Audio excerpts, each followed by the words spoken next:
Masks, critical race theory, and books with LGBTQ themes. Those are just some of the topics being discussed by candidates in this year's Jefferson County School Board races. Now a group of challengers is banding together to unseat 4 incumbent board members. WLKY's Mark Vanderhoff joins us with a look at this unusual dynamics this year. Mark? Well, Rick and Jennifer, there are 13 candidates in all for the 4 districts that are up for election this year. But it's one particular group of 4 challengers that are posing the biggest threat to the 4 incumbents. So I interviewed one member from their group and one from the incumbents.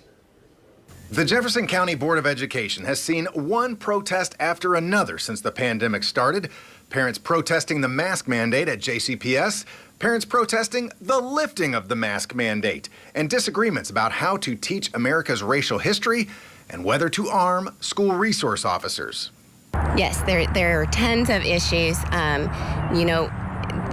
Going back to CRT, I think it causes a racial division between our students, between our community. That's school board candidate Misty Glenn referring to critical race theory. She's among 4 candidates who are running together on similar platforms. We got together just kind of in a social media group, discussing what things we liked and did not like, and NTI was a big part of that. COVID was a big part of that. The group has circulated graphics like this one with the hashtag #FlipTheJCPS board. Well, first, I think we can get in there and bring back some discipline into the classroom so that we can focus on education and teaching. The 4 incumbents running for re-election are in districts 1, 3, 5, and 6.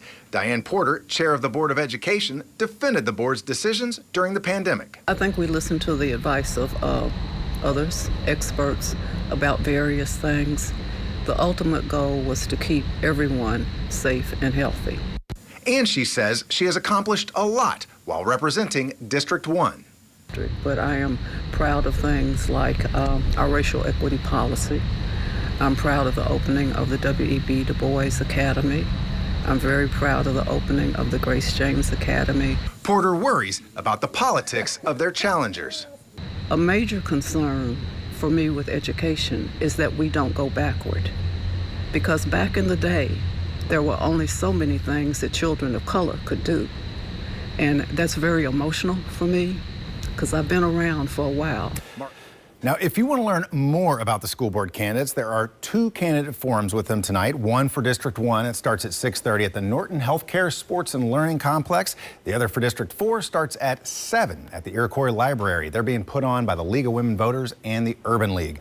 Mark Vanderhoff, WLKY News.